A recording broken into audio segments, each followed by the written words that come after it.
Welcome to this episode of the Willingdon on Mission podcast. My name is John. I'm one of the pastors at Willingdon Church, and this is the second episode of some short series of podcast episodes with our missionary, Jerry who serves in Brazil. Jerry, welcome to this episode. It's good to have you. Thank you. Good to be here again.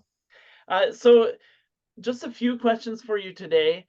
The first one is this. Willingdon has sent a whole bunch, I don't even know how many, but maybe 12 or 15 or a dozen short-term mission teams to serve with you over the years. We're going to send another one really soon here in March. And I'm just wondering if you could tell us, what do these teams do? That's a great question to really understand what these teams do and the significance of sending a team here. First of all, we just don't go into a community and build a church. We visit this community on a regular basis, and there's a supervising pastor that goes to a village that doesn't have a Christian church yet, and he establishes himself in the community, starts a cell group, a small group study. And within that small group study, he looks for a leader that could lead the community and the church. So once that is established and there's some members that join, and we get to 2 cell groups and we get to something like 15 or 20 baptized members, then we look at constructing a church so they can congregate together. A lot of times when we go into a community, they're doing a service under a mango tree, which isn't good during the rainy season, for practical purposes, practical reasons. I mean, falling mangoes, raining on them.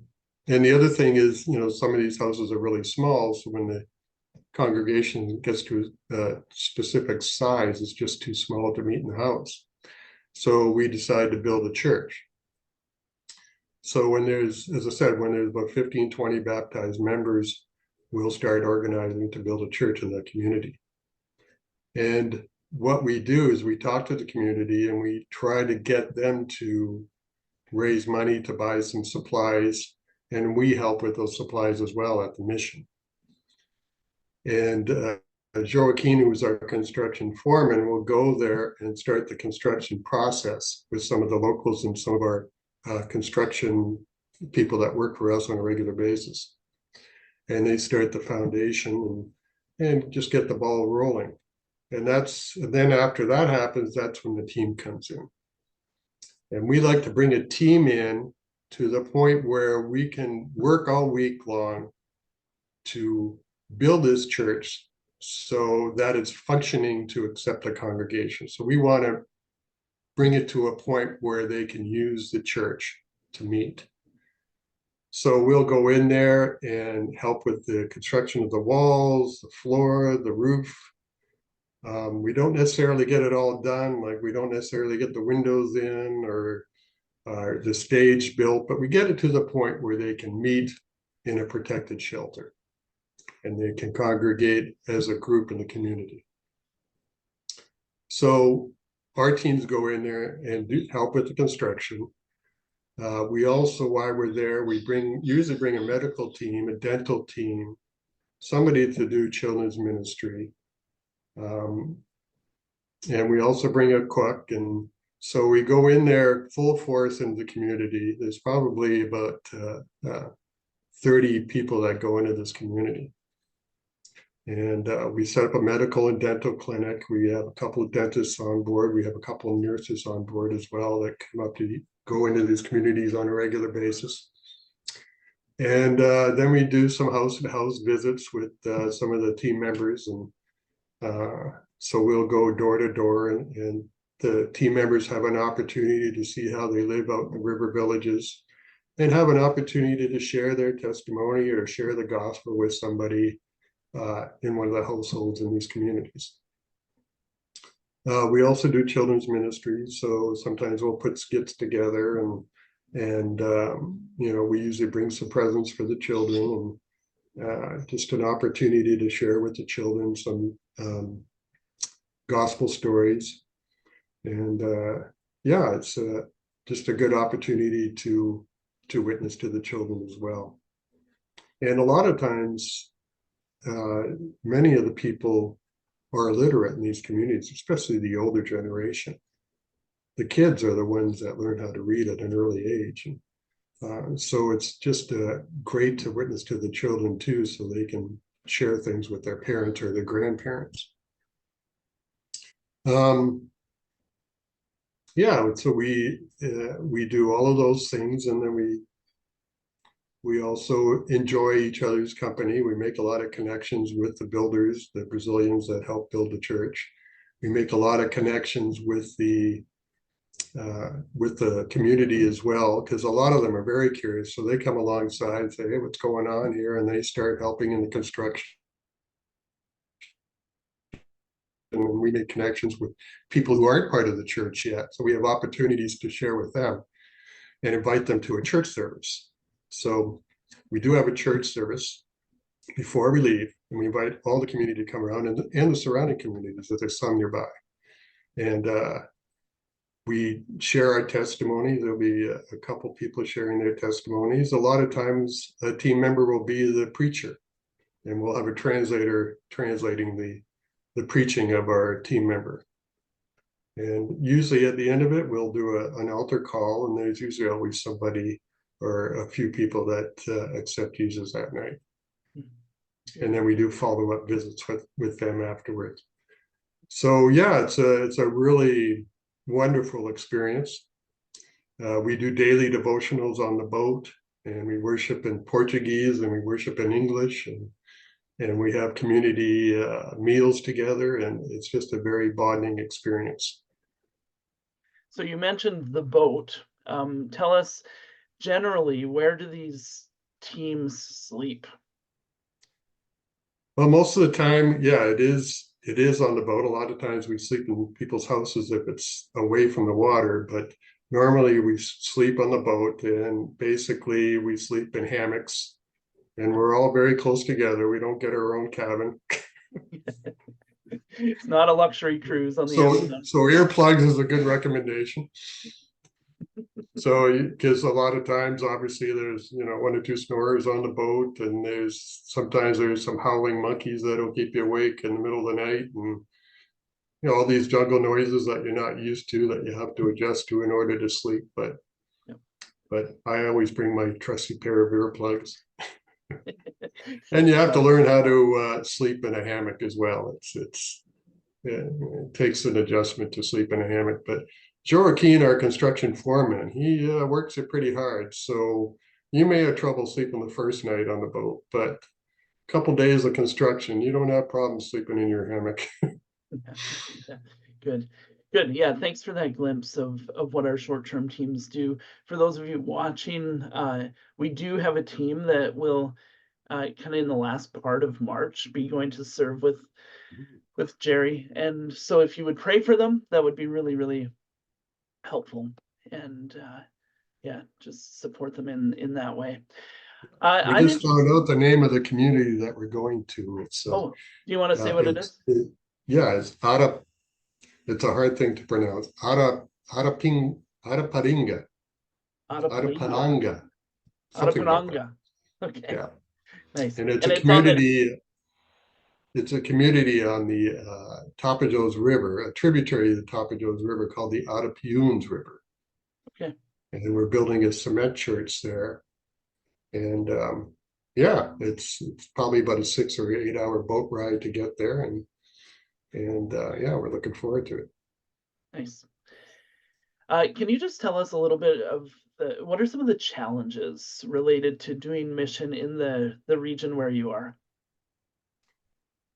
Well, the main challenge is the transportation, because the highway system is the river system. That's how you get to a lot of these communities, is by boat. We have like a fleet of about 70 boats. We have canoes, we have motorboats, we have boats big enough for people to sleep on. We have supervising boats where the supervisors live on their boats and go out to different communities. So it's very complex water system to go through. And for instance, this year was a very difficult year because we had a drought. The river was at its lowest level in recorded history this year, way below the recorded level in recorded history. And so a lot of the tributaries dried out. A lot of the rivers were too shallow to bring our boats into.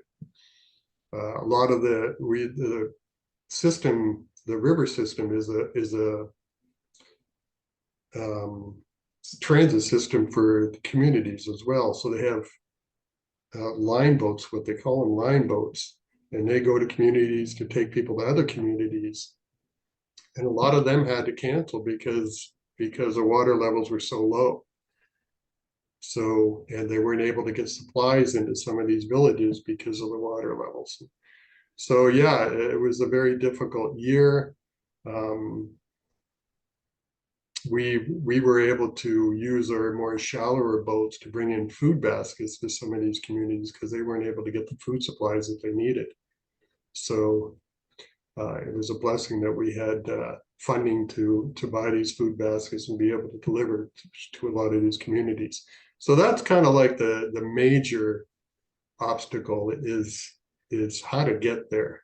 You know, and you know, you want to go to a community that's, you know, our boats, if you flew over the Amazon, you get there in an hour, but if you took a boat, it sometimes takes a day and a half to get there, just because of all the curves around the river.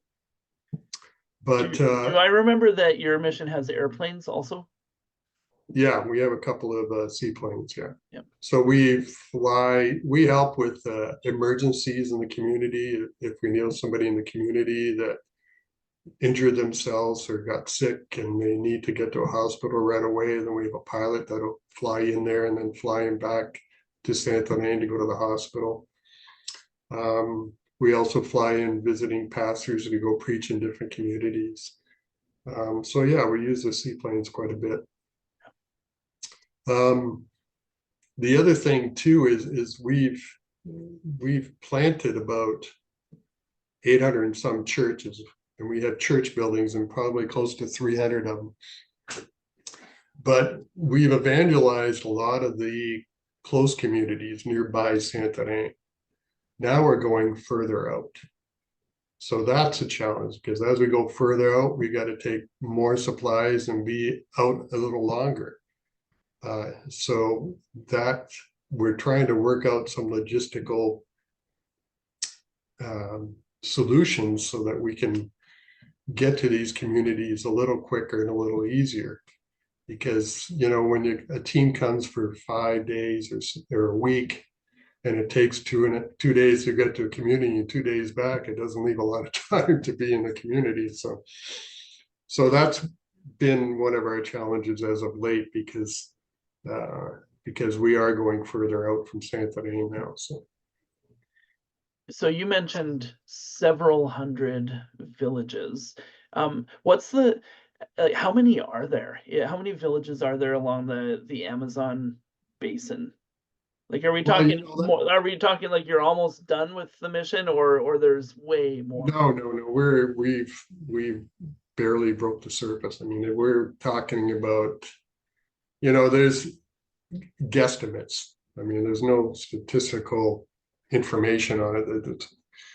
It's a lot of guesswork. So we figure there's about 35,000, 40,000 villages along the Amazon and Tapajos River, and that's approximate, or not even approximate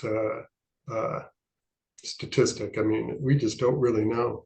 I mean, even close by, we'll find some extra tributaries, and one of our supervisors will go down there and find a village that we didn't know about.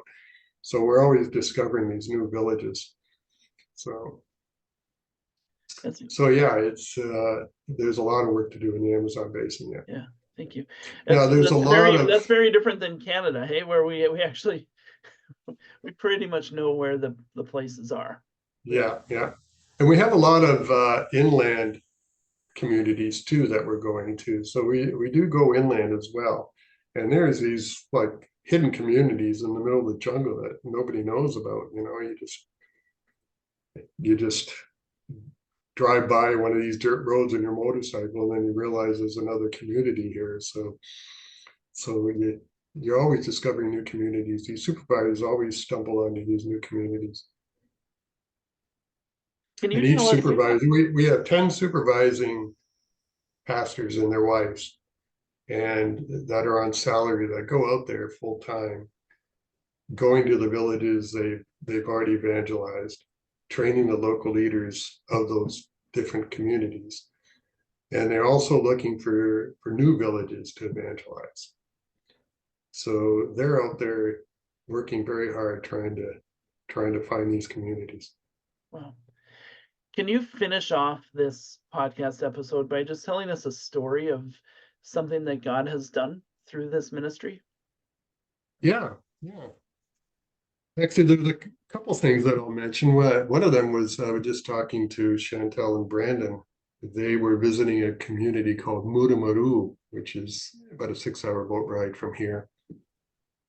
And they were talking about this family, and this woman's son, who was 12 years old, strangled himself with the cords of the hammock. Accidentally, somehow, I don't know what happened, but he died. And then his brother got very depressed and wanted to commit suicide. And the father was distraught as well. So the whole family was kind of not doing very well. And then they had an opportunity to talk to the mother. And, they talked to the mother about the gospel message and about God's purpose and so on and so forth. And she accepted the Lord. And then they prayed and talked about, how Satan is trying to, hold the family apart, and how Satan tries to steer you the wrong way, and how they have to take their family back. So it was quite an emotional time for the mother. And I'm not sure where the father is at this point, as far as his journey goes, or how the son is doing, but the mother seems to be on a clear path right now, and hopefully she can be a light for her family members. Beautiful story. Thank you. So you mentioned Chantel and Brendan just kind of in passing. It's a good segue. The next 2 episodes of the Willingdon on Mission podcast, we're going to interview 2 separate. So one single woman who's on our Willingdon staff team, Samantha Alexander. She's spending a number of months working with Jerry. And we're also going to interview Chantel and Brendan, who are a young couple that grew up at Willingdon and are spending a number of months also serving with you. So that's a nice segue into what you can expect for the weeks to come in this podcast. Thank you for listening. I would encourage you to, if you've got any questions about Jerry's ministry, either contact him directly or find me, and I'll put you in touch. And Jerry, God bless you. It's really it's wonderful to watch you follow the Lord's lead and be used by him in the Amazon region of Brazil. God bless you. Well, thank you. Thank you very much for the opportunity, and thank you all again for all the support you give me throughout the years.